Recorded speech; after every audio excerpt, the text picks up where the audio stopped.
name is Rita Grendze.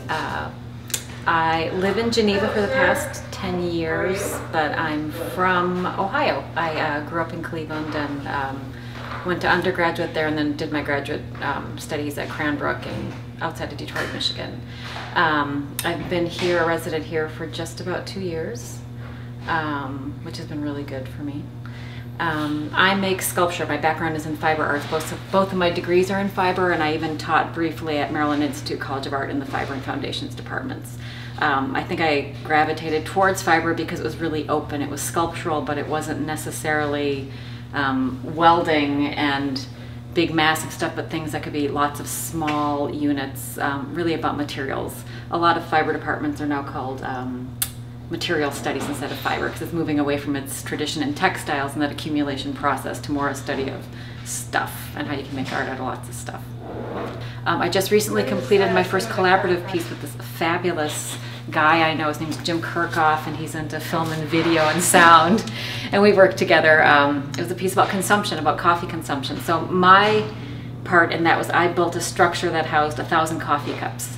Talking about how coffee is consumed, where it comes from. Jim did interviewed people who were talking about their connection to coffee, everything from being raised on a coffee plantation in El Salvador to working at Starbucks to drinking Americanos every day. I have a solo show coming up here in the upstairs gallery that's going to be an installation using books as the main subject but also the main object. So I'm accumulating lots of books. I've collected hundreds of books and I've gone through them and sorted them by color and size, and I'm going to use those to fill the upstairs gallery, manipulating the books to have more volume and making some of them into sculpture and some into separate objects, but a whole installation up there, and that'll be my first real installation like that. This thing that I'm working on right now, I've started bringing drawing back into my work. When I was an undergrad, I was a drawing major before I went into fiber. I really love to work with graphite on paper. I love the immediacy of it. I love the fact that you can work really large and get really dirty and make something just beautiful and be either completely realistic or just give a suggestion of something, and people seem to respond really well to drawing. I know I do, and I like the process of it, that I can erase and go back, and the familiarity of using a pencil and an eraser is just something I love. So what I've been doing the last few times I've worked with drawing is I've been drawing something very rigid, like a grid or stripes or patterns and dots, and then I go back and manipulate them. This piece will definitely, this will be a grid as if it were a steel mesh or something like that. Then this negative space will end up being some of it torn out, or maybe another color will be put in there, but the paper itself will become a physical part of the drawing. I'm eventually going to add those into these springs that someone gave me that they came from someone's couch.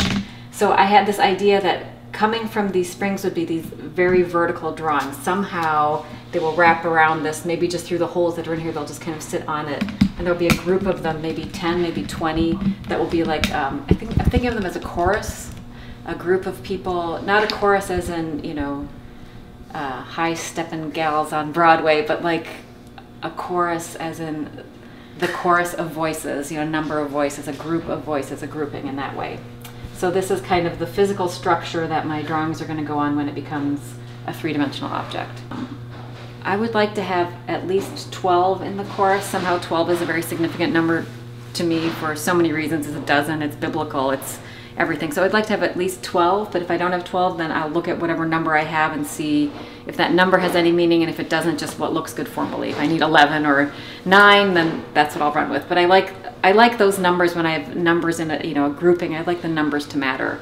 If for nothing else, then just to show the, there's something about work ethic, and we all Midwesterners, we love to see that someone's worked hard, and I am guilty of it just like everybody else. I like to see that hand in it and say, well, you know, one of these is cool, but 12 of them, not only is it cool, but boy, did they, you know, really dedicate themselves to it. And I think that's part of what my work is about, is also the dedication to the work itself.